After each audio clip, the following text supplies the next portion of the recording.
मुक़द्दस मत्ती की इंजील 22वां बाब। शहज़ादे की शादी की तमसील। और यीशु फिर खिताब करके तमसीलों में उनसे बात करने लगा और कहा, आसमान की बादशाही उस बादशाह की मानंद है जिसने अपने बेटे की शादी की और अपने ग़ुलामों को भेजा कि बुलाए हुओं को शादी में बुलाएं, लेकिन उन्होंने आना न चाहा। फिर उसने और ग़ुलामों को ये कहकर भेजा कि बुलाए हुओं से कहो कि देखो, मैंने ज़ियाफ़त तैयार कर ली है, मेरे मोटे मोटे बैल और जानवर ज़बा हो चुके हैं और सब कुछ तैयार है, शादी में आओ। मगर वो कुछ खातिर में ना लाए और चल दिए, कोई अपने खेत को, कोई अपनी सौदागरी को, और बाकियों ने उसके ग़ुलामों को पकड़कर उनसे बुरा सलूक किया और मार डाला। उस पर बादशाह गज़बनाक हुआ और अपनी फ़ौजें भेजकर उन खूनियों को हलाक किया और उनका शहर फूंक दिया। तब उसने अपने ग़ुलामों से कहा, शादी की तैयारी तो हो गई है, लेकिन वो जो बुलाए गए थे लायक न थे। बस तुम चौकों पर जाओ और जितने तुम्हें मिले शादी में बुलाओ। और उन ग़ुलामों ने सड़कों पर जाकर क्या बुरे क्या भले सबको जमा किया और ऐवान शादी मेहमानों से भर गया। और जब बादशाह मेहमानों को देखने अंदर आया तो उसने वहाँ एक आदमी पाया जो शादी की पोशाक पहने हुए न था। उसने उससे कहा, ए मियाँ, तू शादी की पोशाक पहने बगैर यहाँ कैसे आया? मगर वो खामोश रहा। तब बादशाह ने खादिमों से कहा, उसके हाथ पांव बांधकर उसे अंधेरे में डाल दो, वहां रोना और दांतों का बजना होगा, क्योंकि बुलाए हुए बहुत हैं लेकिन बरगज़ीदे थोड़े। खैराज गुजारी।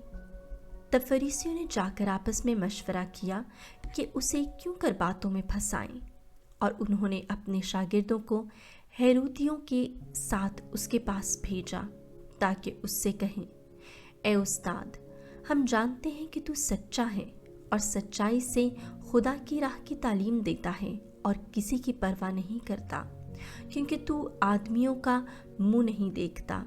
बस हमें बता, तू क्या ख्याल करता है?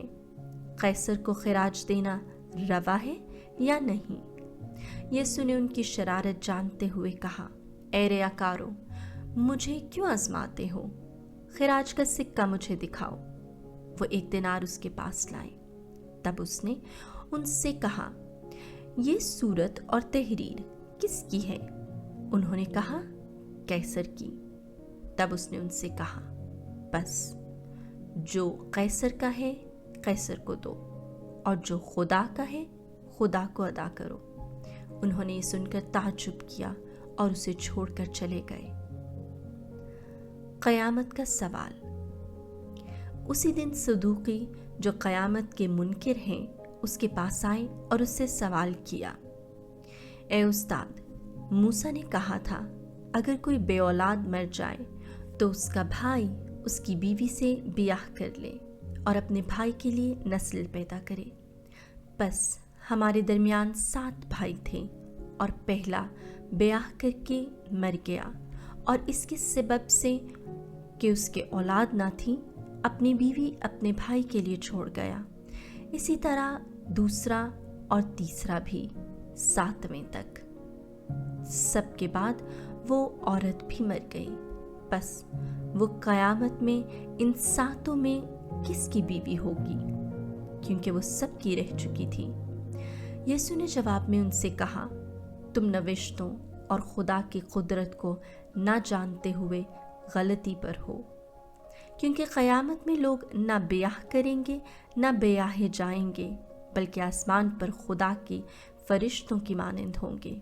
और मुर्दों की क़यामत के बाबत खुदा ने जो तुम्हें फरमाया था, क्या तुमने वो नहीं पढ़ा कि मैं इब्राहीम का खुदा और इसहाक का खुदा और याकूब का खुदा हूँ? वो मुर्दों का नहीं बल्कि जिंदों का खुदा है। लोग ये सुनकर उसकी तालीम से दंग रह गए। हुक्म अजीम। जब फरीसियों ने सुना कि उसने सदूकियों का मुंह बंद कर दिया तो वो जमा हो गए और उनमें से एक आलिम फ़िक़्ह ने आजमाने के लिए उससे पूछा, ए उस्ताद, शरीयत में सबसे बड़ा हुक्म कौन सा है?